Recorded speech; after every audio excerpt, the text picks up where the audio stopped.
প্রতি বছরই কোরবানির ঈদের প্রায় মাসখানেক আগে থেকেই মার্কেটগুলোতে বিক্রি বাটার ধুম পড়ে যায়, কিন্তু এবারের ঈদ বাজারের অবস্থা একটু ভিন্ন। ঈদের মাত্র 12 দিন বাকি থাকলেও দোকানপাটগুলোতে সেভাবে বিক্রি নেই ক্রেতার আনাগোনা। তারপরেও শেষ মুহূর্তে এই অবস্থা বদলে বিক্রি বাট্টা কিছুটা হলেও বাড়বে বলে প্রত্যাশা করছে টাঙ্গাইলের ঘাটাইলের পোশাক ব্যবসায়ীরা। রবিবার 25 মে ঘাটাইল শহরের বেশ কিছু মার্কেট ঘুরে দেখা যায় দোকান খুললেও নেই বিক্রির আমেজ। বেচাকেনা না থাকায় অনেকটাই হতাশা লক্ষ্য করা যায় বিক্রেতাদের। পৌর এলাকার বাজার রোডে জাহানারা শপিং কমপ্লেক্সের ব্যবসায়ী মোহাম্মদ আলামিন হোসেন নীরব জানান, ঈদ উৎসবে কেনাকাটার একটা বড় অংশ জুড়ে থাকে পোশাক। যদিও পোশাক বেশি বিক্রি হয় রোজার ঈদে, তারপরেও এবছর কোরবানির ঈদের বেচাকেনা খুবই কম। ঈদ উপলক্ষে যত টাকা নতুন পোশাক এনেছি তার অর্ধেকও বিক্রি হবে না মনে হচ্ছে। এর মধ্যে আবার কর্মচারীদের বেতন, বোনাস, আবার কোরবানিও দিতে হবে। কি দিয়ে কি করব বুঝে উঠতে পারছি না। ঈদের আছে 10-12 দিন বাকি, বেশ কিছু টাকার মাল আছে, এখন বেচা কিনে এই মুহূর্তে করে কিছু নিয়েছে। এখন এটা তো আমি সঠিক বলতে পারতেছি না। হ্যাঁ, এখন বেচা কিনে নাই, সামনে কোরবানি, আমরা এই হিসেবে টেনশন আছে একটু।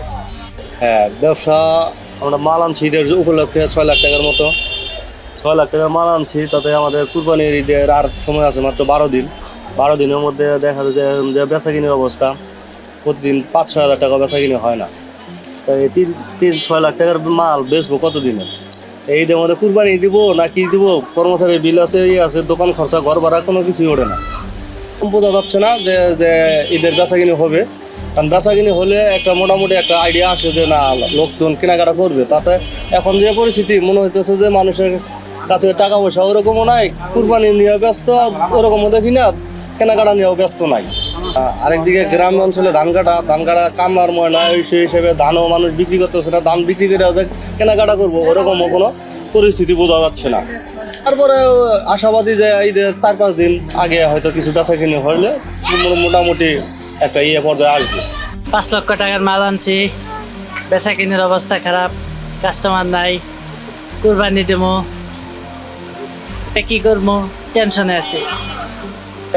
ঈদের আগে সামনের সপ্তাহ থেকে বেচা কিনে একটু ভালো হতে পারে।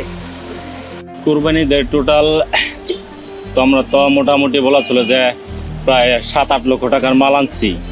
ইতিমধ্যে আরও আনার জন্য 1000 টাকা ব্যবস্থা করে রাখছি, কিন্তু বেচা কিনে তো আমাদের টোটালি নাই। সামনে আবার কুরবানিও দিতে হবো, তো এবার মনে হয় আমাদের ব্যবসা পুরাটাই লস। বেচা কিনে সীমিত, 5 লক্ষ টাকার মাল আনছি, বেচা কিনে সীমিত, বেচা কিনে কম। তো এটা আছে যে মোকামাই টাকা বাইক যাবে না।